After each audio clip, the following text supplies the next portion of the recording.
Good morning or good afternoon, wherever you may be, or good evening or good night. This is Jen at JensArtyInclinations, a place to create, share and play. Hello everyone. I am here because I've been dying to show you these. These are cute little gusseted bags. Now you can see on this one I did make a mistake by putting the extra holes. So when I punched the holes, I should have punched them like that, and I punched them all together like that and got through the middle. But look at how cute they are. So if you've got a little gift that you want to give to someone, this is just a really quick, easy way to do them. A nice little gusseted bag, and the folding that you do for these actually is really easy. Here's a smaller slimline gusset, and I did this with, I've got this unbleached baking paper, which is just beautiful. And so that's a little, like a glassine bag. I'm going to tear it instead, which is fine, because I just want a little bit of a rougher edge on the top of this. Now I could ink that if I wished. However, I'm just going to leave it like that. And another way, you know, is you could have a little something in the package. It might be something that you want them to see through, and instead of doing little ribbons through it as a holder, you could pop a pretty little clip on the top, like this little paper clip. So I've got, or probably the other way. Gosh, I'm all fingers and thumbs today. Here we go. Let me go this way. All right. And then pop my little paper clip on the top. I guess it doesn't matter which way it goes. I'll put a link for how I made these paper clips with nail polish and little charms. And here you can see this is exactly how I made this bag, just out of a double book page. So this is how we make the gift bags. First, you just make a tube. Really, really super simple. That's all we do to start. So I like to do a tape runner because, you know, it's nice and quick, especially if you're doing a lot, but it does hold them nice and securely. So do it on the outside edge of both sides of the tube, and then that way you get a nice flush edge.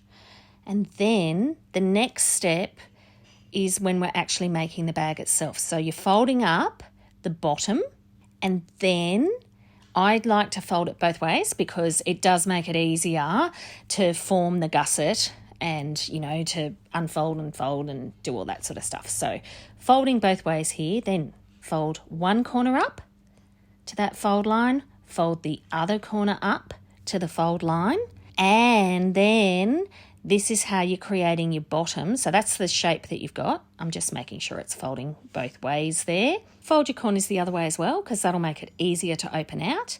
And then this is what you're doing. So you're opening it out against that fold. So see how all the folds are lining up, and it kind of opens itself out. Now with this bit, you're just folding up the bottom, and then you're folding down the top. So you're just overlapping ever so slightly so that you can paste those edges together.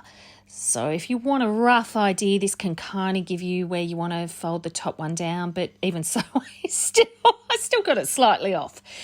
But you will, after you've done a few, you'll get the gist of how to make those an even fold into the centre on both sides.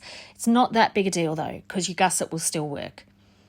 Now, you can actually just run a tape runner along there, but you can actually obviously do it under the diagonal side as well. This is what makes your gusset. You just fold in the side, and those corners have made you a little guide on where you're folding to. Again, fold it both ways so that it will make it easier to open it out. And so now I'll show you again on the other side. So you're actually just folding that corner up. So the outside corner is going in. And that is what gives you your side gusset. So the more you fold up the bottom, the wider your bottom gusset will end up being.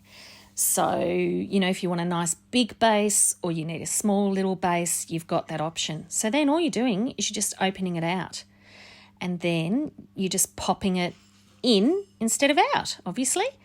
And so there you go. Now it'll just fold nice and flat against itself, so you can store a whole heap in the cupboard, and Bob's your uncle.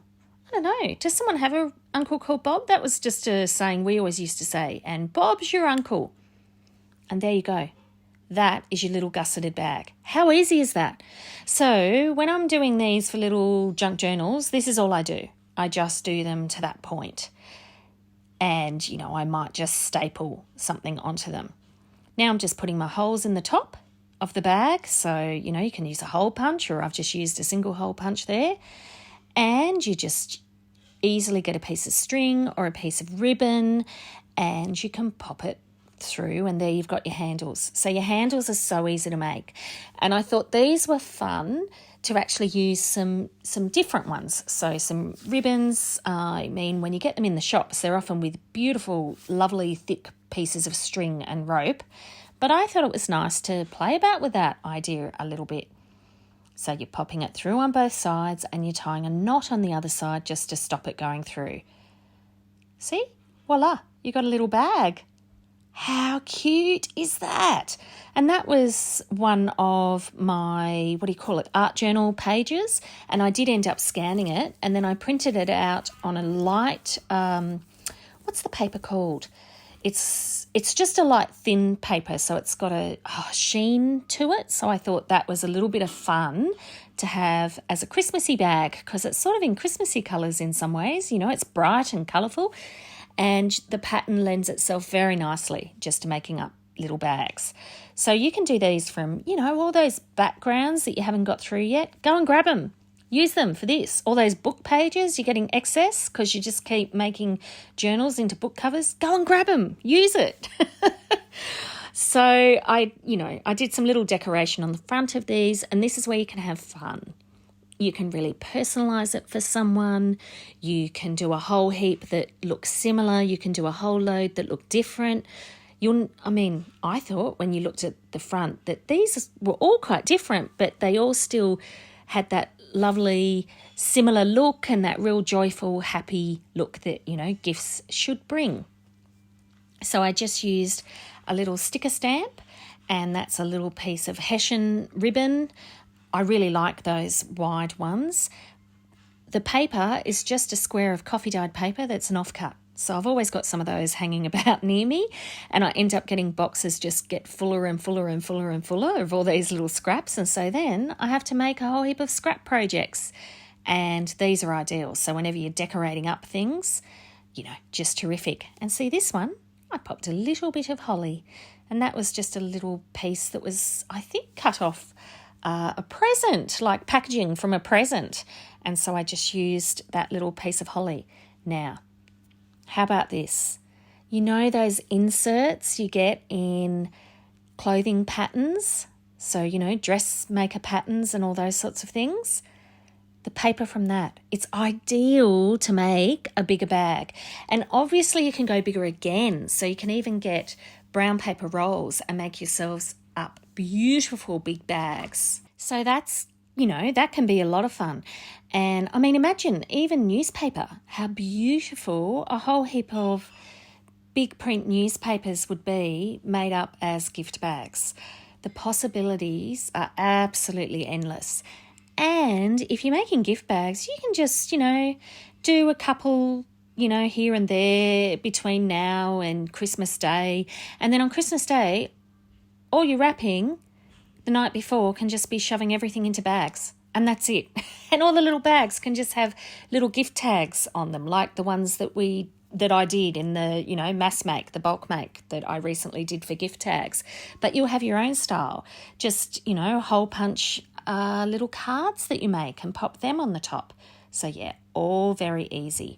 Now, by the way, I think I did it right in this, that when I did my tube, I'd have to go back and have a look. It might be in the next one I do it properly.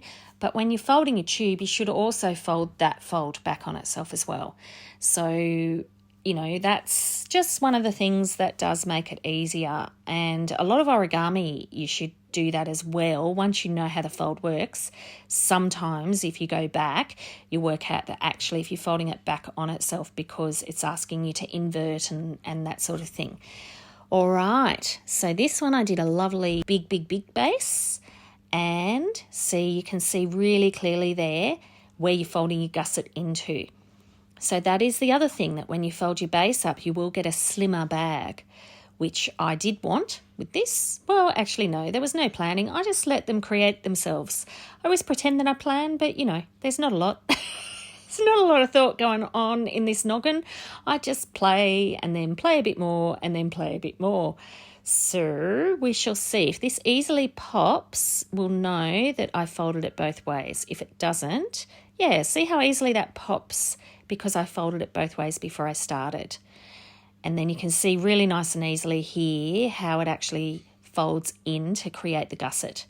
So I think it's great. You can do this as a tube. It just makes it so much easier. I have done it when you're doing a gusset without doing the tube first, so that you're actually folding the paper in half and then you're using the open ends to create the gusset. However, I haven't worked out. I have worked it out, but I just find this is such a much, much quicker, easier method on how to do them. And in my head, I can always remember it because I'm like, you start with a tube, and then I can feel like I can remember it from there more easily. Now, what I also did here was I decided that I would fold down the top, and then that gives an extra reinforcement for when you're punching your holes. So that can actually easily be enough. But again, that's what happens on a lot of the commercial bags, is they just fold down the top to give extra reinforcement. So that's quite cool. And look, I think my little hole punch on my, what is it? It's not the quick bite. Is it the quick bite? Look, everyone, you know what it is. You'll be able to put it in the comments for me. But I know that I'm probably at the point where I'm running out of cut on that particular one. But anyway, yeah, I decided I'd pop some little eyelets in, literally for the look, not for the strength. That actually didn't need it, because I don't want those holes to be too strong, because otherwise, if the paper can't hold the carrying then off the ribbon, then I probably shouldn't have it in the bag, is what I'm thinking. And because it was a sewing theme, I thought, well, it had to have lace ribbons. Like, I think that's a law. It has to. And I have to have some lace in my videos. So, yeah, how fun is that? Now, I really think it's beautiful as it is without the inking. I just wanted this to be a little bit more rustic. So I have actually gone around and I inked the edges. I didn't overdo it. I just did slight ones, but I wanted to pick up those folds and so forth. Now I had this lovely piece of ribbon. I had a little doily, and so I thought that would be really cute on the front. It just kind of all goes with the lacy, oldie worldy, to me, look of this particular one. Why was I using the 450? I think it was just because, it was the glue that I had the closest. You know me. Can't stop to think too hard. Just got to, keep going, keep creating, keep making, keep doing. Actually, I was chatting to some friends just yesterday about the creative process, and we were talking about how when you first start out, especially if you're starting on something new, people will talk about their style, and you often think, well, I don't know if I've got a style. And actually, we all do have a style, and the way that you discover it is you just keep doing, you just keep creating, and then all of a sudden, after a little while, you realise that there's something that you tend to do every time, or there's something that you've just shifted or changed, or you put them together and they just, there's something familiar about them. There's a way that you like to do the process. So, yeah, fun discovering your creativity. Just do it. So, and as you saw, I just inked the ribbon there a little bit as well. And that is that bag. Now, since I'd folded down the top, and I thought this paper is quite a light paper, so I decided that I would actually do a base. I did, as you can see, I just taped in those corners a little bit to give it a little bit more strength. And then I had this card that I'll use the front of, but I probably won't use that part. And I thought, how cute is that to cut it? And it sits in the bottom. And then when the person looks in the present, there's even a message for them on the bottom of the bag. Don't you love it? You could do a secret message to someone even, All right, so here I decided I wanted to do a squat bag. And as you know, I love brown paper and coffee coloured paper and what's this, craft paper, I guess. But this is just packaging that came with, what was it? It came with some skincare that I ordered, and this was the packaging that came all around it. And so I thought, all right, I'm using this. I let the top way that it folded over, I let that actually just be the top reinforcement. But that's kind of nice because it's not a straight edge, so it gives it another little handmade touch. Here, same thing. Making my tube, doing it on the outside of each one. I have folded that tube both ways, those edge folds. Now I'm folding up the bottom.